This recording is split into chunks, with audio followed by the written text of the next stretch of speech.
Hello students, good evening. Welcome to Unacademy's YouTube channel, जिसमें आज हम आपके लिए लेकर आए हैं आपके मैक्रो इकोनॉमिक्स का topic money and banking. Okay, so money and banking में आपका बहुत सारे जो डाउट्स है ना, मतलब बहुत सारे क्वेश्चन मार्क्स है। जैसे कभी आपने फोकस किया भी होगा शायद, और कभी नहीं भी किया होगा। जैसे फॉर एग्जाम्पल, कंट्री के पास, मतलब अगर बोला जाए गवर्नमेंट के पास इतना पैसा है ना, और गवर्नमेंट के पास सीधे सीधे क्या करे, मतलब परमिशन भी है, चाहे तो डायरेक्टली बहुत सारी करेंसी को प्रिंट करे और लोगों में बांट दे, सब लोगों पे पैसा आ जाएगा, पॉवर्टी रिड्यूस हो जाएगी, है ना। ये भी दिमाग में आता है ना। कॉमर्शियल बैंक इतना पैसा कैसे मैनेज करती है? हम लोग इतना पैसा डिपॉजिट करके आते हैं, फिर लेने जाते हैं, कितने लोगों का रिकॉर्ड होता है, कैसे मैनेज करती है ना। फॉरेन करेंसी कहाँ आती है, कहाँ जाती है, बहुत सारे क्वेश्चन हैं ऐसे आपके, जो आपके इस चैप्टर के थ्रू क्लियर होंगे, है ना। तो उसको स्टार्ट करने से पहले थोड़ा मैं अपने बारे में बता देती हूँ। माय नेम इज प्रिया जैन, है ना, and I am teaching live on an academy, जिसमें मैं आपको अकाउंटेंसी पढ़ा रही हूँ प्लस पर, एंड इकोनॉमिक्स पढ़ा रही हूँ। साथ साथ मैं आपको वहाँ पर बिजनेस स्टडीज भी पढ़ा रही हूँ स्पेशल क्लासेस में, जो कि फ्री ऑफ कॉस्ट होते हैं। तो आप इनको इजीली ज्वाइन कर सकते हैं, है ना, बाय डाउनलोडिंग अनअकैडमी ऐप। वहाँ पर आप सर्च कीजिएगा मेरा नाम और फॉलो करेंगे तो आपको सारे notification regarding the classes timely मिलते रहेंगे। ओके, तो चलिए चलते हैं हमारे टॉपिक पर, that is money and banking. Okay, जिसमें आप बहुत सारी चीज़ें देखने वाले हैं, notes, currency, coin, purchasing power, है ना, deposit, supply, commercial bank, central bank, RBI, बहुत सारी चीज़ें जो हम इसमें पढ़ने वाले। ओके, इसमें इस यूनिट को, मतलब इस पूरे यूनिट को दो पार्ट्स में डिवाइड किया गया है, एक है मनी और एक है बैंकिंग, है ना। दैट मीन्स पहले हम पैसों के बारे में पढ़ेंगे, फिर हम देखेंगे बैंक उन पैसों की डीलिंग कैसे करती है। ठीक है, तो सबसे पहले देखिए उसके बारे में थोड़ा सा देख लेते हैं कि इस टॉपिक में, मतलब इस चैप्टर में आप क्या क्या टॉपिक्स देखेंगे। तो सबसे पहला इज इंट्रोडक्शन एंड मीनिंग, यानी कि मनी है क्या, है ना, उसके बेसिक के बारे में। बार्टर सिस्टम की ड्रॉबैक्स क्या है, शायद आपने ये पढ़ रखा होगा, है ना, इसको हम अच्छे से पढ़ेंगे इसके अंदर। इसके बाद मनी और उसके functions, primary functions, secondary functions. Okay, forms of money इस बार आपके कोर्स से हटा दिया गया है, तो इसको हटा दीजिएगा। नेक्स्ट इज मनी सप्लाई, यानी कि मार्केट में मनी की सप्लाई कैसे होती है। ओके, बैंकिंग के अंदर आएगा आपका कॉमर्शियल बैंक और उसके फंक्शन, मनी क्रिएशन, मनी को कैसे क्रिएट किया जाता है ना, सेंट्रल बैंक और उसके function, quantitative and qualitative measures, जो कि आपके ये तीन पार्ट, ये आपका तीन जो टॉपिक्स है, ये मोस्ट इंपॉर्टेंट है। चौथा वाला भी है, मतलब ये वाला पार्ट इज मोर इम्पॉर्टेंट, है ना। तो फटाफट से इसको स्टार्ट करते हैं, जिसमें सबसे पहली चीज है कि बार्टर सिस्टम और मॉनेटरी सिस्टम एक्चुअल में है क्या, है ना। तो अगर आप देखेंगे यहाँ पर अबाउट बार्टर सिस्टम, आपने पढ़ा होगा नाइन्थ में, है ना, नाइन्थ एंड टेंथ की इकोनॉमिक्स में। बार्टर सिस्टम मतलब वो सिस्टम जहां पर सामान को सामान के बदले एक्सचेंज किया जाता है, पैसे का कोई रोल नहीं है, मतलब पैसे नाम की कोई चीज नहीं होती थी, है ना। जैसे देखिए यहाँ पर ये एक फार्मर है और ये एक टेलर है, ठीक है। टेलर के पास क्या होगा, ऑब्वियस ही बात है, कपड़े होंगे, है ना। फार्मर के पास क्या होगा, ऑब्वियस ही बात है, फूड ग्रेन्स होंगे, मान लीजिए वीट है ना। तो वो क्या कर रहे हैं, अब अगर टेलर को वीट चाहिए, है ना, और फार्मर को क्या चाहिए, क्लोथ चाहिए, तो वो दोनों आपस में एक्सचेंज कर लेंगे। सिर्फ क्या कर रहे हैं, एक्सचेंज कर रहे हैं, खरीद रहे हैं और बेच रहे हैं साथ साथ। मतलब अगर मैं बोलूँ तो फार्मर ने वीट बेच के क्या खरीद लिया, क्लोथ्स खरीद लिए, लेकिन मनी बीच में कहीं नहीं आया, मनी बीच में कहीं नहीं आया। That is what known as barter system, जहां पर कमोडिटी को बेचकर कमोडिटी ही खरीदी जाती है, उसके बीच में मनी बिल्कुल भी नहीं आता है ना। अब देखिए मॉनेटरी सिस्टम, अब देखिए फार्मर को जरूरत थी किसकी, मैंने आपको बोला था क्लोथ्स की, तो फार्मर पहले क्या करेगा, फार्मर पहले जाएगा एक शॉप पर, है ना, उसके पास जो वीट है उसे बेचेगा, वीट बेच के पैसे लाएगा, है ना, वो पैसे लेकर के जाएगा अब किसके पास, क्योंकि कपड़े की जरूरत है, अब वो जाएगा टेलर के पास, किसके पास जाएगा? टेलर के पास। टेलर को पैसे देगा और कपड़े खरीद लेगा। अब देखो हुआ तो यही ना। अच्छा एक और चीज आगे देखो, थर्ड स्टेप भी देख लो फिर बताती हूँ, है ना। टेलर के पास है क्या? टेलर के पास है कपड़े। उसे क्या चाहिए भाई? उसे वीट चाहिए, है ना। तो उसने कपड़े तो बेच दिया, अब उस पर पैसे आ गए। अब वो पैसे लेके शॉप वाले पे जाएगा, है ना, और वीट खरीद लेगा। तो हुआ क्या? हुआ एट द एंड यही कि टेलर के पास अब वीट आ गया और फार्मर के पास क्या आ गया? कपड़े आ गए, क्लोथ्स आ गए। लेकिन बीच में इन्होंने मीडिएटर का काम किसने किया? मनी ने। क्या किया? मनी ने एक बीच में मीडिएटर का काम किया, है ना। पहले देखो उसने यहाँ पर बाइंग एंड सेलिंग एक साथ हो रही थी, एक बार देखिएगा जरा। यहाँ पर फार्मर हाल की हाल बेच रहा था वीट को और हाल की हाल खरीद रहा था। लेकिन यहाँ पर देखिए पहले उसने क्या किया? बेचा, फिर उसने खरीदा। ऐसी टेलर ने पहले सेल किया, फिर वो बेचने गया, है ना, फिर वो परचेज करने गया। तो थिंग इज ये वाली चीज भी कि बाइंग एंड सेलिंग अब एक टाइम पे करने की जरूरत नहीं है with the help of monetary system, जो आप अभी आगे देखेंगे, है ना। Is this clear? Barter system and monetary system. इसके बाद आते हैं बेटा बार्टर सिस्टम को और क्या क्या बोलते हैं थोड़ा थ्योरी में। बार्टर सिस्टम को बोला जाता है CC economy, that is commodity to commodity economy, जहां पर गुड्स को गुड्स के लिए ही एक्सचेंज किया जाता है। और एक चीज, पर्सन को हाल की हाल उसी समय पे सामान खरीदना होता है और उसी समय पे सामान को बेचना पड़ता है ना।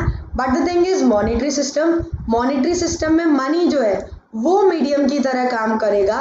और अब उसने बाइंग एंड सेलिंग को अलग अलग कर दिया, यानी कि आपको एट अ टाइम एक ही समय पे बाइंग एंड सेलिंग करने की जरूरत नहीं है, अलग समय पे बाइंग और सेलिंग कर सकते हो। ओके, तो ये हो गया हमारा बेसिक्स। इसके बाद अगर हम बात करें तो that is drawbacks of barter system. Barter system के ड्रॉबैक्स क्या है? तो देखिए ड्रॉबैक्स बोले तो कमियां, क्या ऐसी चीजें थी जो बार्टर सिस्टम में थी जो अच्छी नहीं थी और जिसको खत्म करके मॉनेटरी सिस्टम लाया गया? तो सबसे बड़ी problem was double coincidence of words. अब ये क्या होता है ना। तो देखिए सबसे पहली चीज, ऐसा जरूरी होता था कि हम लोग एक दूसरे की नीड को सेटिस्फाई करें। मतलब जैसे फॉर एग्जाम्पल, जैसे एक एग्जाम्पल देखिएगा, जैसे ये गोल्ड स्मिथ है, ठीक है, इसके पास क्या है? गोल्ड ज्वेलरी है, ठीक है, और इसको जरूरत है मान लीजिए वीट की, इसको जरूरत है किसकी? वीट की, ठीक है। मतलब इसके पास पोजेशन है गोल्ड ज्वेलरी का और जरूरत है कि इसको अनाज चाहिए, ठीक है। अब देखिएगा जरा, वो गया आपके टेलर के पास। किसके पास गया? टेलर के पास। अब टेलर भाई साहब क्या कह रहे हैं? टेलर भाई साहब कह रहे हैं कि मेरे पास कपड़े हैं भाई और मुझे भी वीट चाहिए, है ना। क्या क्या वो गोल्ड स्मिथ से गोल्ड खरीदेगा? नहीं खरीदेगा, क्योंकि उसको जरूरत तो वीट की है। तो टेलर भाई साहब ने वापस कर दिया, भाई मुझसे आपसे डीलिंग नहीं हो पाएगी, ठीक है। अब वो गए कॉबलर भाई साहब के पास। कॉबलर भाई साहब को बोला कि भाई गोल्ड ज्वेलरी ले लो और मुझे वीट दे दो। तो कॉबलर भाई साहब बोले नहीं भाई, मुझे तो जरूरत ही नहीं है गोल्ड की, मुझे तो कपड़ों की जरूरत है, तो हटा दो। इनको भी ड्रॉप किया। अब आए हमारे टीचर महाशय, है ना। टीचर महाशय ने बोला ठीक है मुझे गोल्ड ज्वेलरी तो चाहिए, है ना, लेकिन मेरे पास एक्सचेंज में वीट नहीं है, मेरे पास तो नॉलेज है ना। क्या गोल्ड स्मिथ को नॉलेज चाहिए थी? नहीं चाहिए थी भाई, उसको तो भूख लगी थी तो उसको वीट चाहिए था। तो दैट मीन्स इनसे भी डीलिंग नहीं हो पाई। अब वो बेचारे पहुंचे फार्मर के पास। फार्मर ने कहा हाँ भाई मेरे पास वीट तो है और मुझे गोल्ड ज्वेलरी की भी जरूरत है। दैट मीन्स अब जाकर के कोइंसिडेंटली ऐसा हुआ कि गोल्डस्मिथ के पास जो है, यानी कि जो पोजीशन में है, उसकी जरूरत फार्मर को है ना। और इनकी जो नीड है, यानी कि गोल्डस्मिथ की जो नीड है वो किसके पास है? वो फार्मर के पास है। ये होना हमेशा तो पॉसिबल नहीं है ना। देखो ऊपर के 3 के केसेस में पॉसिबल नहीं था, तो ये कोइंसिडेंस है ना। क्या है? कोइंसिडेंस है। दैट मीन्स सीधे सीधे यू कैन से the thing is double coincidence of wants की प्रॉब्लम थी। हमेशा ऐसा जरूरी नहीं था कि जो आपको चाहिए वो सामने वाले के पास हो, है ना, और जो सामने वाले को चाहिए वो आपके पास हो। And that was the problem of double coincidence of wants, ठीक है। तो ये प्रॉब्लम उसके संग बहुत थी, जिसके कारण डीलिंग अच्छे से नहीं हो पाती थी। Okay, next is lack of divisibility. Divisibility मतलब क्या? किसी चीज को पार्ट्स में बेचना, है ना, किसी चीज को पार्ट्स में बेचना। तो देखो पहले के टाइम में जैसे अगर आपके पास उन्होंने बोला चपाती है, है ना। तो आप भाई एक रोटी, आधी रोटी, 2 रोटी बेच सकते हो, ठीक है। लेकिन आपके पास कार है, क्या आप कार को डिवाइड करके बेच सकते हो? नहीं बेच सकते। अभी जैसे मैं बोलूँ आपको, रुपए तो था नहीं, है ना। कोई छोटी मोटी चीज़ की ज़रूरत है, मान लो आपको रोटी की ज़रूरत है ना, और आपके पास कार है, किसी इंसान के पास 4 रोटी थी, ठीक है, और आपके पास एक कार थी, या एक ही रोटी मान लो, चलो छोड़ दो, एक ही रोटी मान लो। इस सामने वाले इंसान के पास एक रोटी थी और आपके पास एक कार थी, ठीक है। उसने क्या किया, एक में से आधी रोटी आपको तोड़कर दे दी, डिवाइड करके दे दिया, है ना। तो आपकी नीड तो सेटिस्फाई हो गई, बट आपको उस एक्सचेंज में कुछ ना कुछ देना है। क्या आप अपनी आधी कार उसको दोगे? नहीं दे सकते। दोगे क्या? नहीं दे सकते। That means the thing is, उस समय डिविजिबिलिटी की प्रॉब्लम थी, जिसके कारण बाइंग एंड सेलिंग नहीं हो पाती थी। लेकिन अगर मनी आ जाए तो उसने बोला 5 लाख की कार बेच दी, उसमें से 5 रुपए रोटी के लिए दे दिए, बात खत्म, है ना। तो दैट मीन्स मनी के थ्रू आप किसी भी चीज़ की वैल्यू को इजीली डिवाइड कर सकते हो, लेकिन बार्टर सिस्टम में ये पॉसिबल नहीं था, ठीक है। नेक्स्ट अगर आप देखेंगे, that is lack of store of value, है ना, यानी कि वेल्थ स्टोर करना। पहले पहले के टाइम में आपके पास वेल्थ के फॉर्म में क्या हुआ करता था, है ना। लोगों के पास क्या था, जमीन ज़्यादा से ज़्यादा, है ना। उसके बाद उनके पास फूड ग्रेन्स होता था, अनाज वगैरह, उनका क्लोथ्स, है ना, घर, बस इतना इतना, इतनी चीज़ें होती थी, ठीक है। चलो लैंड तो स्टोर कर सकते हैं, चलो ये आपकी वेल्थ को बढ़ाता है, लेकिन क्या फूड ग्रेन्स को बहुत लंबे समय तक स्टोर करके रख सकते हो? जैसे अपन पैसे को अभी सेव करके रखते हैं, बैंक में सेव कर दिया, है ना, घर में बचा लिया, घर में रख लिया, अपन सेव करके रख रहे हैं, वेल्दी बन रहे हैं, है ना, अपनी इनकम को इंक्रीज करने की कोशिश कर रहे हैं, वेल्थ को स्टोर कर रहे हैं। लेकिन पहले के टाइम में पैसा तो नहीं होता था, तो क्या स्टोर करेंगे? फूड ग्रेन स्टोर करेंगे, क्लोथ स्टोर करेंगे, लेकिन कितने दिन तक, कितने दिन तक? इनकी भी तो कुछ भाई वैलिडिटी, यू कैन से, मियाद होती है, कुछ टाइम बाद ये खराब हो जाएंगे, तो इसको स्टोर करने का कोई फायदा हुआ? नहीं हुआ, उल्टा आपको नुकसान और हो जाएगा। तो देखिए, उन्होंने बोला पहले के टाइम में लोगों के पास गुड्स होती थी स्टोर करने के लिए, है ना, जिससे वो अपनी वेल्थ बना सकते थे। बट वेल्थ बनाने के लिए गुड्स को स्टोर करते थे, बट गुड को स्टोर करने में कुछ दिक्कत थी। क्या? एक तो स्टोरेज का खर्चा, है ना, plus loss of value. Obvious ही बात है, फूड ग्रेन्स वगैरह आपने गेहूं वगैरह स्टोर करके रखे और खराब हो गए, सड़ गए, नुकसान हो जाएगा, है ना। प्लस उसको एक जगह से दूसरी जगह ट्रांसफर करना बड़ा मुश्किल होता था, है ना, क्योंकि ट्रांसपोर्टेशन की भी प्रॉब्लम थी। अब पैसा तो आप इजीली ट्रांसफर कर सकते हो, 1 लाख रुपए, 1 लाख रुपए कैश में, ठीक है, और 1 लाख रुपए का गेहूं, कैसे, किसको इजीली ट्रेवल कर सकते हो? ऑब्वियस ही बात है, 1 लाख रुपए कैश में। तो ट्रांसफर करना टिपिकल होता था, ठीक है। और साथ साथ पेरिशेबिलिटी की प्रॉब्लम होती थी, दैट मीन्स सामान जल्दी खराब होने की प्रॉब्लम होती थी, क्योंकि फूड ग्रेन्स वगैरह होते हैं, ये सब पेरिशेबल होते हैं, है ना, जिसके कारण वेल्थ को स्टोर करना उस समय पॉसिबल नहीं होता था। आप लोगों ने सुना भी होगा कि पहले के टाइम में लोगों को सिर्फ ये रहता था कि अपनी नीड्स आज की सेटिस्फाई हो जाए, आज उनका पेट भर जाए, उन्हें कल की चिंता ज़्यादा नहीं होती थी, है ना, क्योंकि वो स्टोरेज वगैरह पे इतना फोकस करते ही नहीं थे। लेकिन आज के टाइम में अपन लोग कहते हैं कि नहीं, ये भी होना चाहिए, ये भी सेव कर लो, वो भी सेव कर लो। तो दैट वाज द प्रॉब्लम उस समय पर, कि वेल्थ को स्टोर किया नहीं जा सकता था। फिर lack of common measure of a value, यानी कि किसी भी चीज़ की एक कॉमन वैल्यू नहीं थी, किसी भी चीज़ की एक कॉमन वैल्यू नहीं थी। जैसे अभी मैं आपको बोलूँ कि आपके हाथ में ये लैपटॉप है, मतलब फ़ोन है, ठीक है, कितने रुपए का है? आप बता सकते हो, है ना। आपके हाथ में फ़ोन है, आप बता सकते हो भाई कितने रुपए का है। लेकिन पहले के टाइम में आप नहीं बता सकते थे। जैसे क्यों? क्योंकि आपने पैसे तो दिए नहीं, आपने सामान दिया। अब जैसे एक घर, ठीक है, ये मेरा घर है, मेरे को दवाई की ज़रूरत थी, मैंने घर बेच दिया, तो मेरे घर की कीमत क्या हो गई? एक दवाई की गोली, है ना, एक गोली।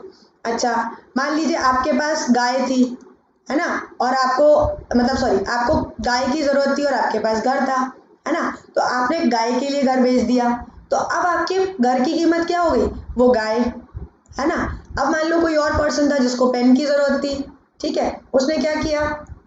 घर बेच दिया पेन के लिए, तो अब घर की कीमत क्या हो गई? पेन, है ना। तो दैट मीन्स क्या? एक कॉमन वैल्यू नहीं है घर की, जो आज के टाइम में आप कह सकते हो कि भाई मेरा घर 50 लाख का है, 1 करोड़ का है, 2 करोड़ का है, कह सकते हो आराम से, है ना, वैल्यू कर सकते हो। लेकिन पहले के टाइम में वैल्यू नहीं कर सकते थे, वैल्यू करते थे कमोडिटी के फॉर्म में, और कमोडिटी अलग अलग होती थी, इस वजह से वैल्यू जो थी वो कॉमन नहीं थी, है ना। तो दैट मीन्स उस समय जब मनी नहीं था तो किसी भी चीज़ की कॉमन यूनिट नहीं थी और अकाउंटिंग करना, है ना, उसकी अकाउंटिंग करना भी पॉसिबल नहीं था। एम आई क्लियर नाउ, है ना। नेक्स्ट पॉइंट पर आते हैं, that is lack of standard of और डेफर्ड पेमेंट। अब डेफर्ड पेमेंट क्या होता है? डेफर्ड पेमेंट मतलब है कॉन्ट्रैक्चुअल पेमेंट, है ना, या यू कैन से फ्यूचर पेमेंट, कॉन्ट्रैक्चुअल पेमेंट या फिर फ्यूचर पेमेंट।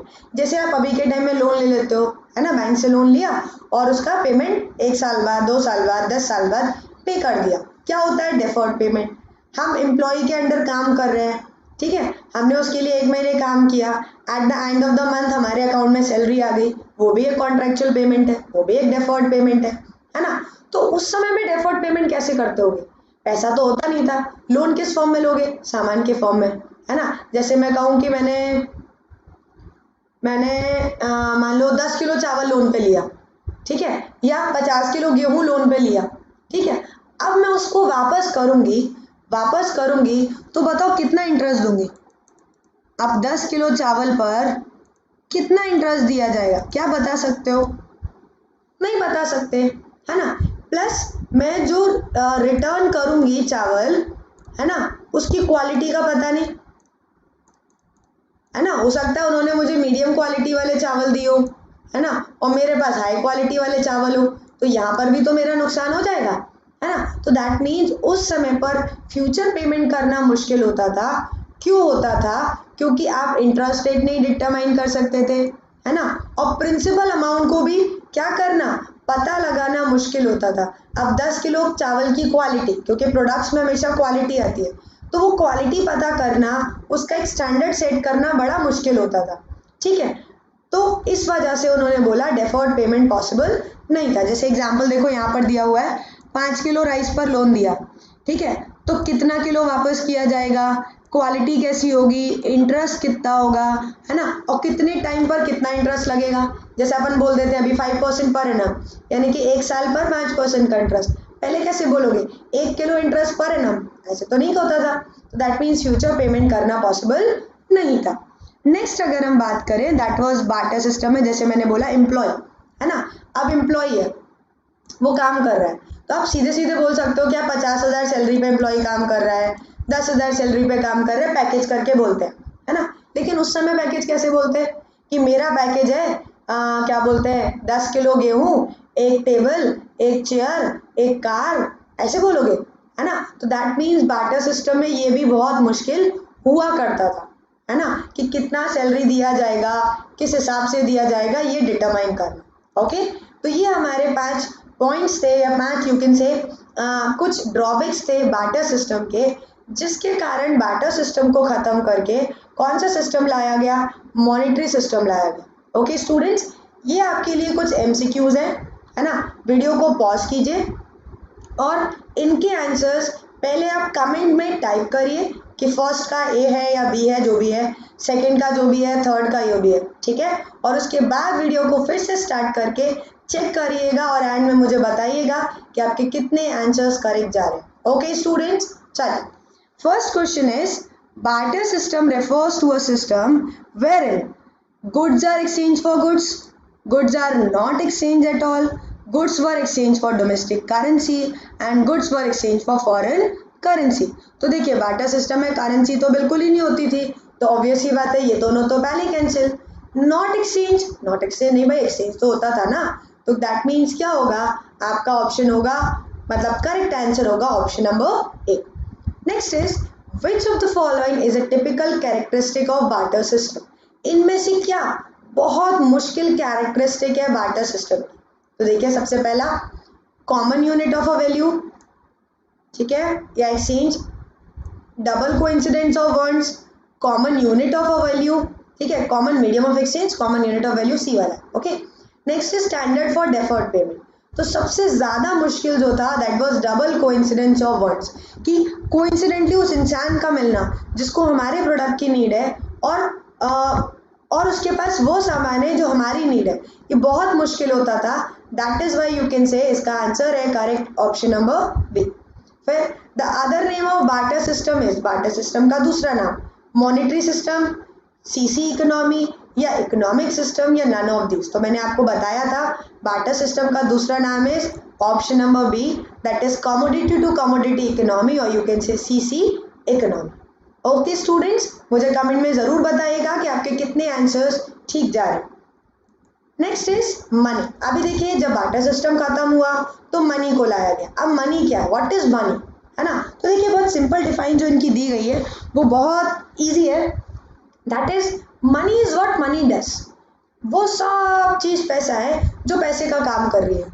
अब आप कहोगे मैम ये क्या बात हुई, है ना। अब ये क्या बात हुई, ये कैसे डिफाइन हुई, है ना। मैं बोलूँ राम कौन है तो राम इज राम, ये क्या डिफाइन हुई, नहीं ये डिफाइन है। इसका मतलब समझिएगा, देखिए money is what money does, यानी कि पैसा वो है जो पैसे का काम करता है।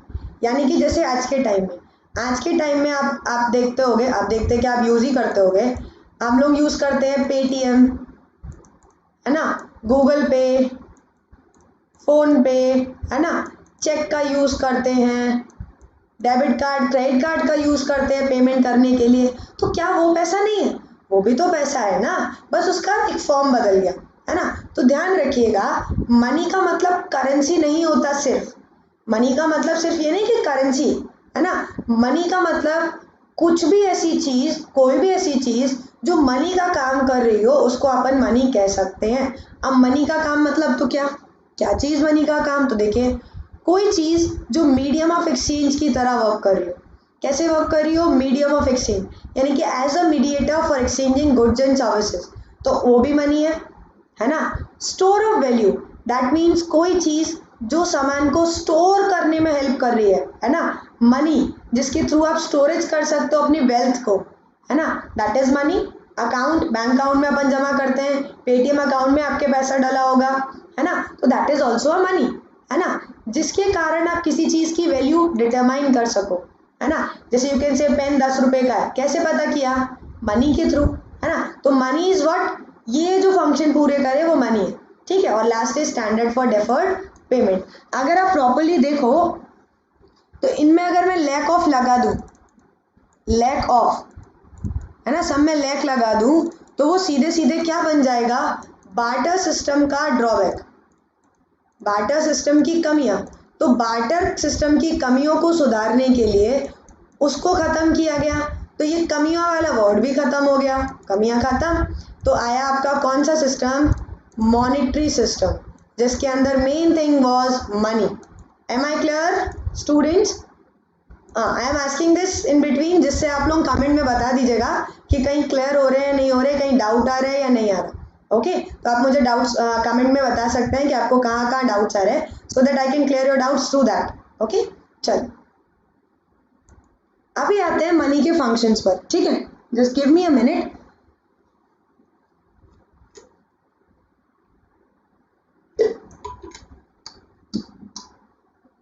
सॉरी, देखिए फंक्शंस ऑफ मनी। अब फंक्शंस ऑफ मनी क्या क्या है, तो सबसे पहले अगर हम बात करें तो मनी के फंक्शंस को दो पार्ट्स में डिवाइड किया है, एक प्राइमरी फंक्शन और एक secondary function. Okay, primary function बोले तो जो पहला है, जो सबसे इंपॉर्टेंट है, प्राइमरी सबसे पहला, है ना। और सेकेंडरी फंक्शन बोले तो उसके बाद वाले फंक्शन जो काम चला लेते हैं, है ना। तो देखिए सबसे पहले प्राइमरी फंक्शन में इज मीडियम ऑफ एक्सचेंज, क्योंकि सबसे पहला काम है एक्सचेंज करना, और एक्सचेंज के लिए मीडियम बन रहा है कौन, मनी। एक्सचेंज बन रहा है, एक्सचेंज के लिए मीडिएटर कौन बन रहा है, मनी बन रहा है, जो मैंने आपको पहले एग्जांपल में दिया था, है ना। दूसरी thing is measure of value. पहले किसी भी चीज़ की वैल्यू नहीं निकाल सकते थे, लेकिन अब with the help of money आप बता सकते हो कि भाई इसकी चीज़ की इतनी वैल्यू है। जैसे मैं बोलूँ ये बॉटल, है ना, ये बॉटल मान लो 200 रुपये की है, तो आई कैन से कि हाँ 200 रुपये की है। कैसे पता किया, मनी के थ्रू, क्योंकि मैं मनी के टर्म में बता रही हूँ। अब मैं बोलूँ मैंने ये बॉटल खरीदी है, मान लीजिए फ़ोन दे करके, फ़ोन बेच करके बॉटल खरीदी है, तो इस बॉटल की कीमत ड्रॉप बार्टर सिस्टम में क्या थी, फ़ोन, है ना। तो द थिंग इज अब आप हर एक चीज़ की वैल्यू मॉनेटरी टर्म में न्यूमरिक फॉर्म में बता सकते हो with the help of money, ठीक है। नेक्स्ट अगर हम बात करें सेकेंडरी फंक्शंस की, तो सेकेंडरी फंक्शन क्या है, स्टोर ऑफ वैल्यू, यानी कि अब आप स्टोर कर सकते हो अपनी वेल्थ को, डेफर्ड पेमेंट भी कर सकते हो, यानी कि फ्यूचर पेमेंट भी पॉसिबल है with the help of money, और साथ साथ आप वैल्यू को ट्रांसफ़र भी कर सकते हो। आप अपने अकाउंट में से पैसा ट्रांसफर कर सकते हो किसी और के अकाउंट में, उससे किसी और के अकाउंट में। दैट मीन्स क्या, आप वैल्यू को ट्रांसफर कर रहे हो, आप ओनरशिप को ट्रांसफर कर सकते हो with the help of money. Okay students, अभी इनको हम डिटेल में पढ़ते हैं कि इसके अंदर क्या क्या चीज़ें हैं।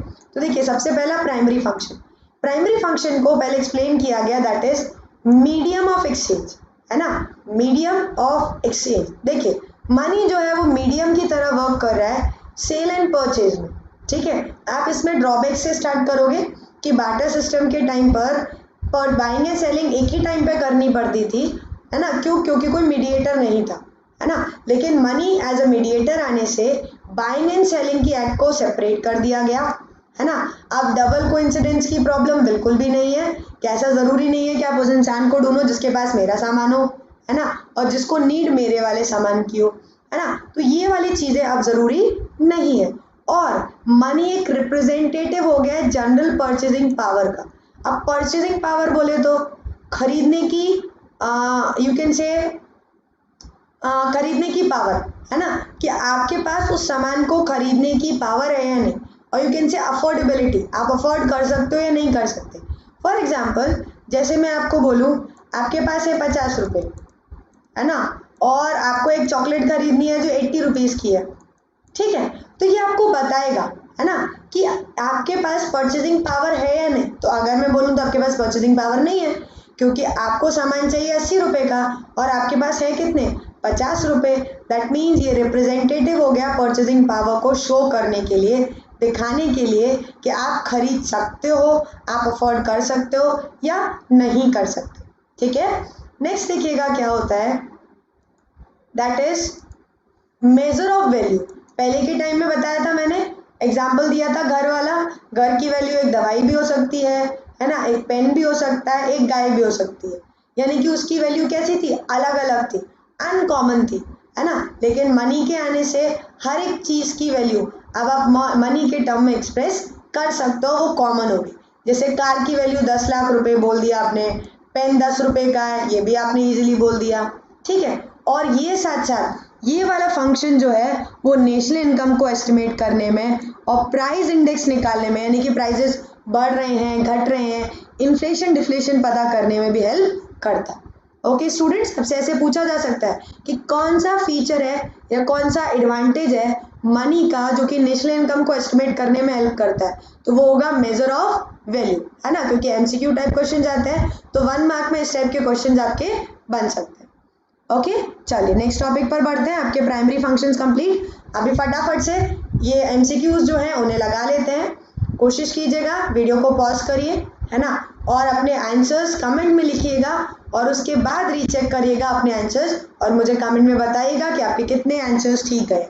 Okay, now the second MCQ है आपका, जिसमें हम बात कर रहे हैं किसकी, primary function of money is. Money का प्राइमरी फंक्शन क्या है, transfer of value, measure of value, medium of exchange या बोथ बी एंड सी। तो ऑब्वियस ही बात है, ट्रांसफर ऑफ वैल्यू तो था नहीं, मेजर ऑफ वैल्यू था और मीडियम ऑफ एक्सचेंज था, तो that the correct option will be both B and C. Okay students, next आते हैं, measurement of value of goods and services refers to which of the following function of money. यानी कि goods and services की value को measure करना, है ना, ये कौन से फंक्शन में आता है मनी की। तो देखिए, नाम से आप समझ सकते हो, medium of exchange, unit of value, standard of deferred payment या स्टोर ऑफ वैल्यू। तो सिंपल सी बात है, कौन से में आएगा, यूनिट ऑफ वैल्यू। यानी कि अब हर एक चीज़ की, हर एक यूनिट की एक वैल्यू होने लग गई है ना। तो that means your correct answer will be option number B. Next देखिएगा, that is money is most liquid of all assets because. Money सारे एसेट्स में सबसे ज़्यादा लिक्विड है ना, क्योंकि उससे आप तुरंत सामान खरीद सकते हो। क्यों, क्योंकि देखिए option, it include shares and equity, money itself is a medium of exchange, या it has a general acceptability, time deposit with bank. तो देखिए सीधी सी बात है, लिक्विडिटी मतलब होता है क्या, एक बार ही समझिएगा लिक्विडिटी क्या होता है। लिक्विडिटी मतलब होता है कि कोई एसेट कितने टाइम में कैश में कन्वर्ट हो जाती है, कितनी जल्दी कैश में कन्वर्ट हो जाती है। तो अब बताओ, कैश को कैश में कन्वर्ट कराना तो भाई सबसे लिक्विड क्या होगा, कैश ही तो होगा, मनी तो होगा। क्यों? क्योंकि मनी खुद भी एक मीडियम ऑफ एक्सचेंज माना जाता है। दैट इज वाई इसका करेक्ट आंसर है ऑप्शन नंबर डी। ओके, चलिए नेक्स्ट टॉपिक पर बढ़ते हैं, दैट इज सेकेंडरी फंक्शन, जिसमें आपका सबसे पहला फंक्शन है स्टोर ऑफ वैल्यू। यानी कि पहले के टाइम में आप वेल्थ को स्टोर नहीं कर सकते थे, है ना, वैल्यू को स्टोर करना होता था गुड्स के फॉर्म में, जो पॉसिबल नहीं था। लेकिन आज के टाइम में आप मनी के टर्म में इजीली उसे स्टोर कर सकते हो, क्योंकि मनी जनरली एक्सेप्टेबल है ना। अगर आप अभी बचा के रखोगे, सेव करके रखोगे, तो कभी भी चलाओगे, यानी कि कभी भी उसके थ्रू आपको कुछ लेना है आप खरीद सकते हो, है ना। फिर value of money remain stable relatively, और फूड ग्रेन्स वगैरह होता है जिसकी भाव बढ़ते घटते रहते हैं, है ना, डेली हर एक मार्केट में बढ़ते घटते रहते हैं। लेकिन मनी की जो वैल्यू है वो कैसी रहती है? स्टेबल रहती है, जनरली स्टेबल रहती है। आप फॉरेन कंट्री के बेसिस में मत जाइए, क्योंकि फॉरेन करेंसी की वैल्यू तो घटती बढ़ती रहती है। बट यहाँ वाले कंसेप्ट के हिसाब से देखिएगा कि आप मनी को ईजिली स्टोर कर सकते हो। क्यों? क्योंकि उसकी वैल्यू फ्लक्चुएट नहीं होती, तो रिस्क नहीं है आपके पास कि आपको मनी को स्टोर करने में नुकसान हो जाएगा, ठीक है। और मनी को स्टोर करने के लिए ज़्यादा स्पेस की भी ज़रूरत नहीं होती, और मनी पेरिशेबल आइटम भी नहीं है। दैट इज़ वाई आप इसको बोल सकते हो कि मनी वाला जो कंसेप्ट है, मतलब मनी जो है उसको आप इजीली स्टोर कर सकते हो, ठीक है, with the help of these importance. Next है standard of deferred payment. Deferred payment मैंने आपको बताया था, वो पेमेंट जो फ्यूचर में करना है ना। तो आप मनी के थ्रू आप पता कर सकते हो कि भाई कितना प्रिंसिपल इंटरेस्ट अमाउंट है या कितना इंटरेस्ट लगाना है, इजीली कैलकुलेट कर सकते हो, है ना। फिर future payment goods and services के टर्म में पॉसिबल नहीं थे, बट मनी के आते ही ये पॉसिबल हो गया। और इसके ही कारण financial market, what you can से, फाइनेंशियल मार्केट बोले तो शेयर्स, है ना, म्यूचुअल फंड, ठीक है, डिबेंचर्स, इनको बहुत फ़ायदा मिला है with the help of money. क्योंकि जब तक मनी नहीं था ये सब नहीं हो सकता था, फ्यूचर पेमेंट, शेयर्स वगैरह, म्यूचुअल फंड्स वगैरह में इन्वेस्टमेंट नहीं हो सकता था। लेकिन अब with the help of money ये फाइनेंशियल मार्केट इमर्ज हुआ है और हम इजीली इनमें डीलिंग कर सकते हैं। Okay, next is transfer of value. Transfer of value बोले तो अब परचेजिंग पावर को आप एक जगह से दूसरी जगह ट्रांसफर कर सकते हो, है ना। जैसे मान लीजिए मैंने फ़ोन खरीदा, मेरे पास पैसे आ गए, ठीक है, यानी कि मैंने फ़ोन की ओनरशिप ट्रांसफ़र कर दी। तो दैट मीन्स अब आप ओनरशिप को ईजिली ट्रांसफ़र कर सकते हो और जल्दी जल्दी ट्रांसफ़र कर सकते हो। और ना ही कि सिर्फ अपने एरिया में, आप पूरे कंट्री में, पूरे वर्ल्ड में कहीं पर भी ओनरशिप को ट्रांसफ़र कर सकते हो। That is with the help of money, है ना। मनी के थ्रू आप किसी भी कंट्री में सामान खरीदना हो, किसी भी कंट्री को सामान बेचना हो, वो भी आप इजीली कर सकते हो। Okay students, now this topic, जैसे आपका ये टॉपिक जो था फंक्शंस ऑफ मनी, वो क्लियर हुआ, primary and secondary function. Okay, यहाँ तक अगर किसी स्टूडेंट को कोई डाउट हो तो आप मुझे कमेंट करके अपने डाउट्स को क्लियर कर सकते हैं। Next is static and dynamic function of money. Static बोले तो जो रुका हुआ है ना, और डायनेमिक बोले तो जो चेंज होता रहता है। तो उन्होंने बोला स्टैटिक का दूसरा नाम भी सुनिएगा, that is conventional function of money, ठीक है। यानी कि वो फंक्शन जो बेसिकली है ही है, जो वो पूरे करता ही करता है, जो वो पूरे करता ही करता है। तो देखिए आपने देखा था अभी प्राइमरी फंक्शन और सेकेंडरी फंक्शन, तो प्राइमरी एंड सेकेंडरी फंक्शन आपके कौन से फंक्शन माने जाएंगे? स्टैटिक फंक्शन, है ना। अब डायनेमिक फंक्शन यानी कि वो फंक्शन मनी का जो इकोनॉमी में स्टेबिलिटी लाता है। क्या लाता है? स्टेबिलिटी लाता है, और कंट्री की ग्रोथ और डेवलपमेंट को बढ़ाता है और घटाता है ना। क्या करता है? तो स्टेबिलिटी लाता है और कंट्री की ग्रोथ को रोकता है या प्रमोट करता है।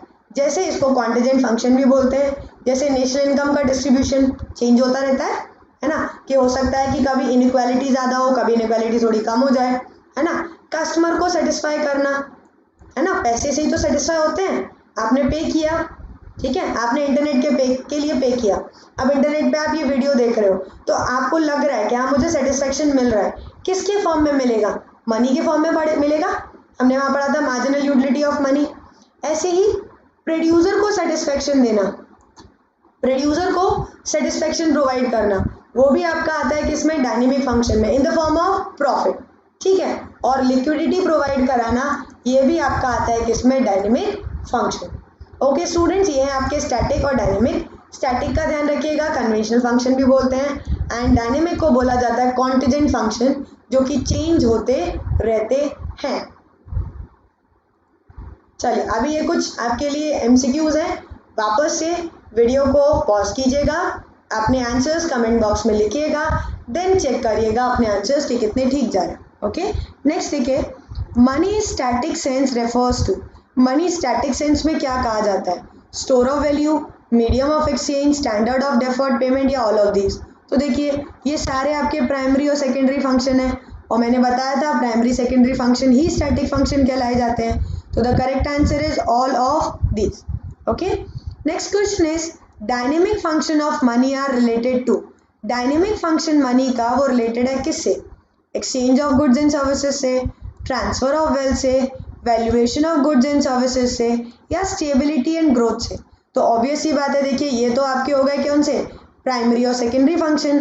तो प्राइमरी सेकेंडरी छोड़ के जितने फंक्शन जाएंगे वो सब डायनेमिक। तो देखिए इसको हटा दीजिए, इसको भी हटा दीजिए, इसको भी हटा दीजिए, correct answer will be option number D. Okay, next is wealth can be transferred to any part of the world due to dash of money. Wealth को अब आप कहीं भी ट्रांसफर कर सकते हो, कहीं भी ट्रांसफर कर सकते हो किसी भी पार्ट में वर्ल्ड के, किसके कारण? तो नॉट एक्सेप्टेबिलिटी नहीं भाई, जनरल एक्सेप्टेबिलिटी के कारण, क्योंकि मनी जो है वो हर एक जगह पर, हर एक कंट्री में एक्सेप्टेबल है। तो दैट इज वाई इसका करेक्ट आंसर होगा option number B. Okay students, now done with these topics. हमने देखिए अभी फटाफट देख लेते हैं क्या क्या टॉपिक्स हमने कंप्लीट कर लिए।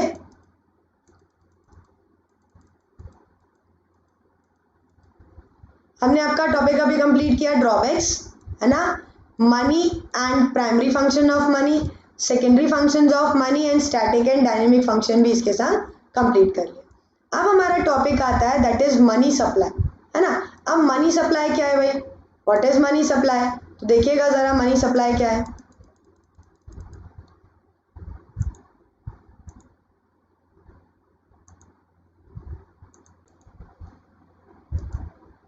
सो मनी सप्लाई क्या है? मनी सप्लाई अगर बोला जाए is the supply of money means the total stock of money, यानी कि सप्लाई ऑफ मनी मतलब क्या कि कितना स्टॉक है मनी का, चाहे वो पेपर नोट्स के फॉर्म में हो, चाहे वो कॉइन के फॉर्म में हो, चाहे वो डिमांड डिपॉजिट के फॉर्म में हो बैंक के अंदर, जो कि सर्कुलेशन में, यानी कि जो सर्कुलेट कर रहा है अपनी इकोनॉमी में। किसके पास ये स्टॉक? किसका? ये पब्लिक का, जनरल पब्लिक का, है ना, at a given point of time. जैसे अभी मेरे पास मान लो मैंने बोला 50,000 रुपये कैश में पड़े हैं, है ना, और 5,000 रुपये के कॉइन पड़े हैं, ये नोट पड़े हैं मेरे पास, ठीक है, 50,000 रुपये के कॉइन्स पड़े हैं, 50,000 रुपये मेरे डिमांड डिपॉजिट है बैंक में। तो यानी कि मनी सप्लाई कितनी हो गई? हो गई 1,05,000, ठीक है, क्योंकि मैं हूँ जनरल पब्लिक में से एक पर्सन, है ना। तो जनरल पब्लिक के पास कितना स्टॉक है, ठीक है, चाहे वो पेपर के फॉर्म में, चाहे वो कॉइन्स के फॉर्म में, चाहे वो डिमांड डिपॉजिट के फॉर्म में, at a particular point of time, उसी को बोला जाता है क्या? Money supply. ओके, अब ध्यान रखिएगा क्या चीज़, सिर्फ जनरल पब्लिक के पास, और किसी के पास नहीं, नहीं, और किसी के पास नहीं। देखिएगा कौन कौन नहीं आता है इसमें। देखिए, stock of money held by supplier of money is never treated as supplier of money, sorry supply of money, इसको सप्लाई कर दीजिएगा, ठीक है, यानी कि स्टॉक ऑफ मनी जो कि किसके पास है? जो कि आपका इन सप्लायर्स के पास है। अब सप्लायर बोले तो कौन? Government, central bank, commercial bank, इन तीनों के पास जो पैसा है अपना अपना, हमारा नहीं, जनरल पब्लिक का नहीं, अपना पैसा है। गवर्नमेंट के पास अपना जो पैसा है, सेंट्रल बैंक के पास अपना जो पैसा है, कॉमर्शियल बैंक के पास अपना जो पैसा है, ठीक है, खुद का, उनका खुद का जो पैसा है, वो कभी मनी सप्लाई में काउंट नहीं किया जाएगा, वो कभी मनी सप्लाई में काउंट किया नहीं जाता। ओके, तो जनरल पब्लिक का के पास जो पैसा है बस वही काउंट किया जाता है, बाकी कोई काउंट किया नहीं जाएगा। अब इसको कैसे मेजर किया जाएगा? तो मेजर करने के लिए इसके पास 4 कॉन्सेप्ट हैं, एक है M1, दूसरा M2, तीसरा M3 और चौथा M4। M1, M2, M3 and M4, है ना। अब व्हाट इज M1 कॉन्सेप्ट? तो M1 कंसेप्ट के अंदर जैसे क्या है, आप समझ सकते हो, मतलब इसको इस तरह से बोल सकते हो कि 4 अलग अलग लोगों ने मनी को कैलकुलेट करने के लिए या मनी सप्लाई को कैलकुलेट करने के लिए अलग अलग फॉर्मूला दिया है ना। तो सबसे पहले देखते हैं M1 वालों का फॉर्मूला। M1 वालों का फॉर्मूला था C plus DD plus OD। अब what is this C, what is this DD and what is this OD, है ना। तो C बोले तो करेंसी, C बोले तो करेंसी, ठीक है, या फिर नोट्स और कॉइन। करेंसी बोले तो कुछ भी, नोट और कॉइन्स, है ना, जो कि पब्लिक के पास है। DD बोले तो डिमांड डिपॉजिट, पब्लिक के पास जो डिमांड डिपॉजिट है, सॉरी, पब्लिक का जो डिमांड डिपॉजिट है कॉमर्शियल बैंक के पास। अब ये नया टॉपिक, ये डिमांड डिपॉजिट क्या होता है ना। तो देखिए डिमांड डिपॉजिट क्या होता है, पहले ये देखिएगा।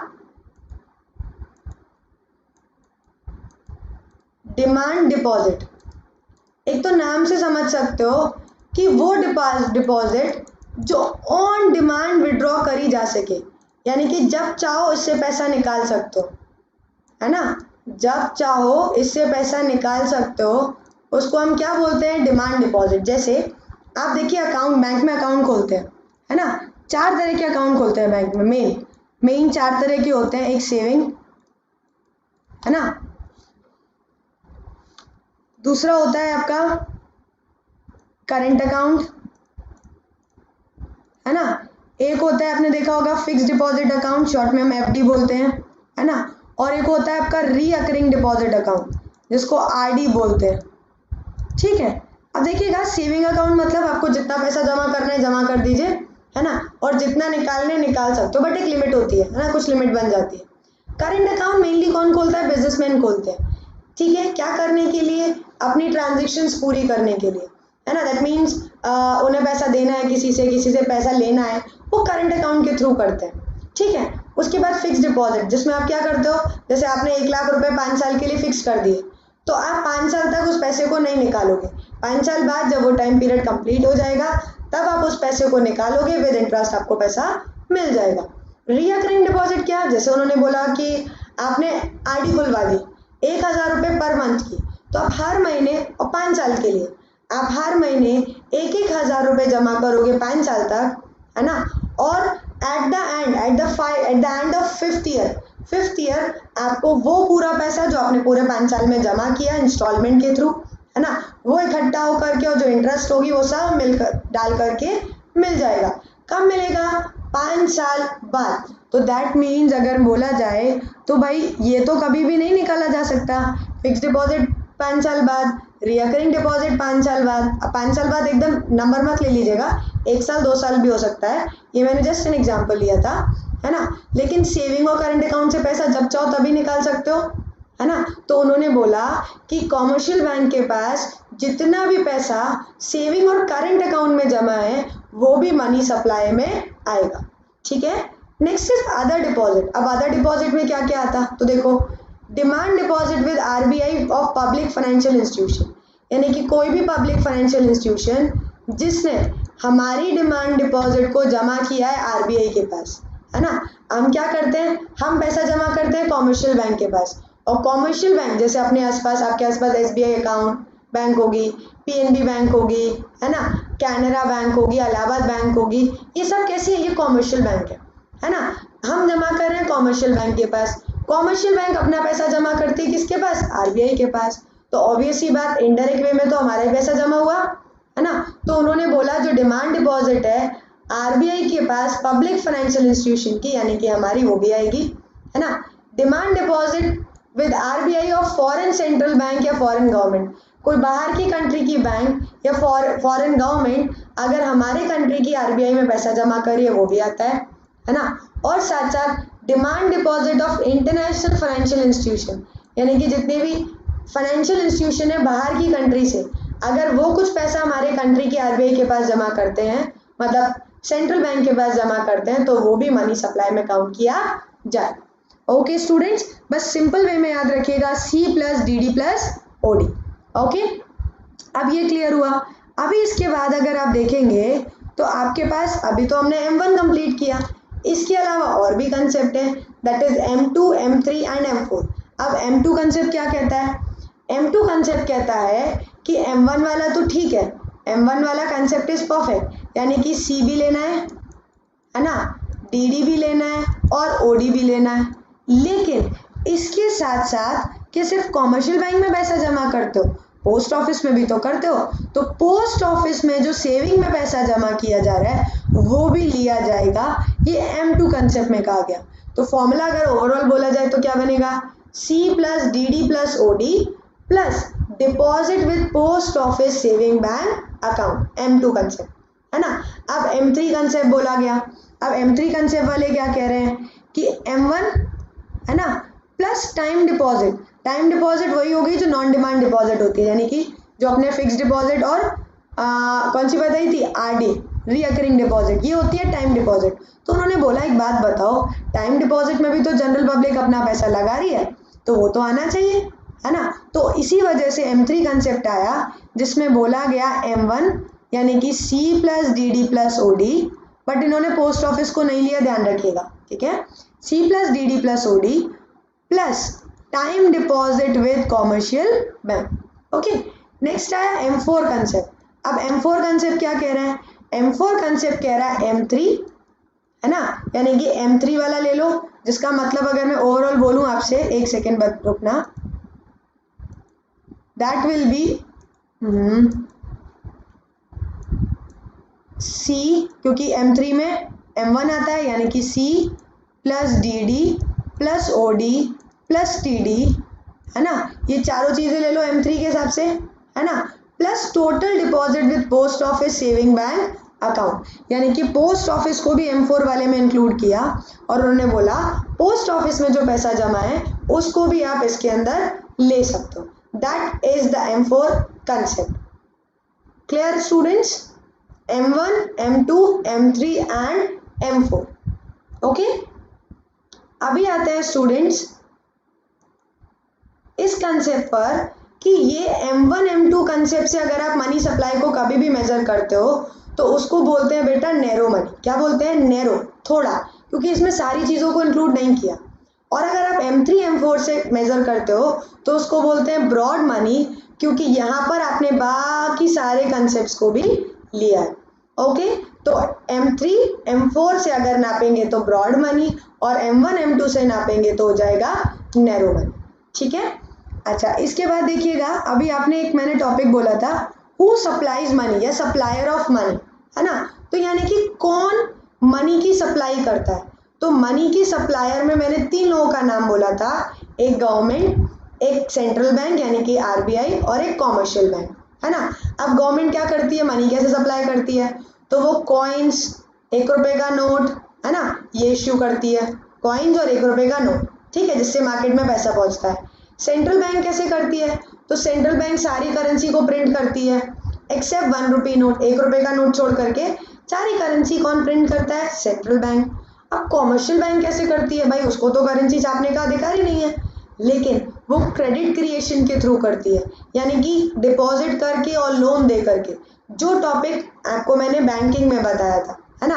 तो मैं ये आपको बैंकिंग में एक्सप्लेन करूंगी, बट अभी बस समझिएगा कि कॉमर्शियल बैंक भी सप्लायर होती है मनी की, ओके।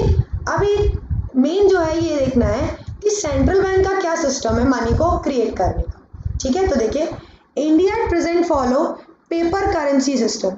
इंडिया अभी पेपर करेंसी सिस्टम को फॉलो करती है ना। इसको और क्या कहा जाता है, इसको कहा जाता है मैनेज करेंसी सिस्टम स्टैंडर्ड, ठीक है। यानी कि कितने भी नोट्स आप प्रिंट कर सकते हो, बट उसके लिए आपको मिनिमम बैकअप चाहिए, किसका, गोल्ड का, है ना। यानी कि आपको गोल्ड रिजर्व होना चाहिए गवर्नमेंट के पास। अभी मैंने आपको स्टार्टिंग में ही बोला था, कंट्री क्या करे, गवर्नमेंट क्या करे, जितनी चाहे उतनी करेंसी छापे और लोगों को बांट दे, गरीबी खत्म। नहीं, ऐसा नहीं कर सकती कोई भी कंट्री की गवर्नमेंट। उसे क्या करना पड़ेगा, उसको अपने पास गोल्ड रिजर्व मेंटेन करके चलना पड़ेगा कि इतना मेरे पास गोल्ड रिजर्व है तो ही इतनी करेंसी प्रिंट कर सकते हैं। जैसे उन्होंने बोला एक 10 रुपए का नोट प्रिंट करने के लिए 10 ग्राम के गोल्ड की जरूरत होती है ना। तो अगर 100 रुपए प्रिंट करने हैं तो उन्हें 100 ग्राम गोल्ड की जरूरत होगी। तो अगर 100 ग्राम गोल्ड होगा तो ही वो 100 रुपए प्रिंट कर पाएंगे, वरना प्रिंट नहीं कर पाएंगे, है ना। जस्ट फॉर एन एग्जाम्पल, तो गोल्ड का बैकअप होना कंपलसरी है, इसीलिए इसको बोलते हैं क्या, मिनिमम रिजर्व सिस्टम। क्या बोला जाता है बच्चों? मिनिमम रिजर्व सिस्टम, जिसमें सेंट्रल बैंक जो कि हमारी आरबीआई है ना, उसको मिनिमम रिजर्व रखना पड़ता है कम से कम 200 करोड़ का, है ना, in the form of gold, gold के फॉर्म में या फॉरेन सिक्योरिटी के फॉर्म में, जिसमें गोल्ड की वैल्यू कम से कम 115 करोड़ होनी चाहिए। कम से कम 200 करोड़ का रिजर्व चाहिए, 200 करोड़ में 115 करोड़ गोल्ड होना कंपलसरी है, इससे ज़्यादा भी हो सकता है बट कम नहीं होना चाहिए। बाकी की फॉरेन सिक्योरिटीज़ को वो अपने पास रखती है करेंसी को प्रिंट करने के लिए, ये बैकअप रख रही है ना, एज अ बैकअप रख रही है। ओके स्टूडेंट, अब इस टॉपिक के ख़त्म होते ही आपका जो मनी वाला जो चैप्टर है वो कंप्लीट होता है, ठीक है, जिसके लिए आपके पास कुछ ये क्वेश्चंस हैं, इनको ज़रा वीडियो को पॉज करके इनके आंसर्स आप कमेंट बॉक्स में लिखेंगे। तो पहला क्वेश्चन है, विच of the following system is followed by reserve bank of India for issuing currency?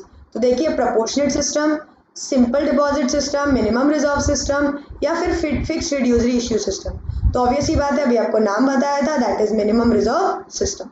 Next is supply of money is ये बहुत इंपॉर्टेंट टॉपिक है, फ्लो वेरिएबल है या स्टॉक वेरिएबल है या रियल फ्लो है या नन ऑफ दीज?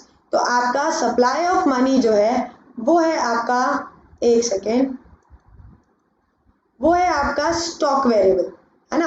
आपने स्टार्टिंग में बताया था supply of money refers to the stock of currency या stock of money, that means stock variable है ना। Who supplies money in India? Money में मतलब इंडिया में मनी की सप्लाई कौन करता है? आरबीआई, कॉमर्शियल बैंक, गवर्नमेंट, तो ऑब्वियसली बात है तीनों करते हैं, तो इसलिए आपका आंसर होगा option number D. Okay students, done with the chapter of money. इसके बाद हम जो नेक्स्ट लेसन लेकर आएंगे उसमें हम डिस्कस करेंगे आपका बैंकिंग, ओके, जिसके लिए आप लोग अनअकैडमी पर मुझे फॉलो कीजिएगा। अनअकैडमी पर स्पेशल क्लासेस लेकर के हम बैंकिंग टॉपिक को कंप्लीट कराते हैं, ओके।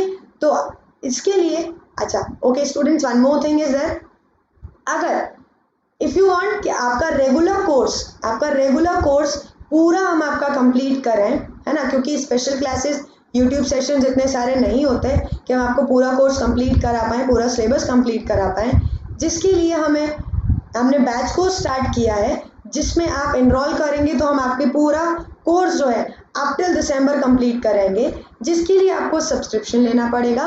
एंड ये डिफरेंट अमाउंट है सब्सक्रिप्शन के, है ना, जो आप 1 मंथ का ले सकते हो, 3 मंथ्स का ले सकते हो, 6 मंथ्स का ले सकते हो, 12 मंथ्स का ले सकते हो। 12 मंथ्स वाले में आपको 11,250 पे करने पड़ेंगे, है ना, जिसमें आपको V3 कॉमर्स 10 कोड यूज़ करेंगे तो आपको 10% ऑफ मिल जाएगा, और ये कोड 10% ऑफ करने के बाद इस 11,250, दैट मीन्स आपको 938 रुपीज़ पर मंथ पड़ रहा है, और आपको इसमें सारे सब्जेक्ट्स अवेलेबल होंगे, आपका अकाउंट्स भी, बिजनेस स्टडीज़ भी, इकोनॉमिक्स भी, मैथ्स है तो मैथ्स भी, इंग्लिश भी, हिंदी भी, फिजिकल भी, आईपी भी, तो that is available at the rate of 938 per month only, है ना। तो फटाफट से प्लस क्लास में सब्सक्रिप्शन ले लीजिए, जिससे आपको इस लॉकडाउन में अपनी स्टडीज़ को पीछे ना रहना पड़े उसके बेसिस पर, है ना। तो एक और इन्फॉर्मेशन है आपके लिए, दैट इज़ कि इसी बेसिस पर हम एनसीईआरटी वीकेंड बैच लेकर आए हैं, जिसमें आप क्या कर सकते हो, इजी रिवीजन कर सकते हो, आपको कंप्लीट कोर्स प्रोवाइड किया जाएगा, टेस्ट सीरीज कराई जाएंगी, लाइव इंटरेक्शन होगा आपके एजुकेटर्स से, है ना।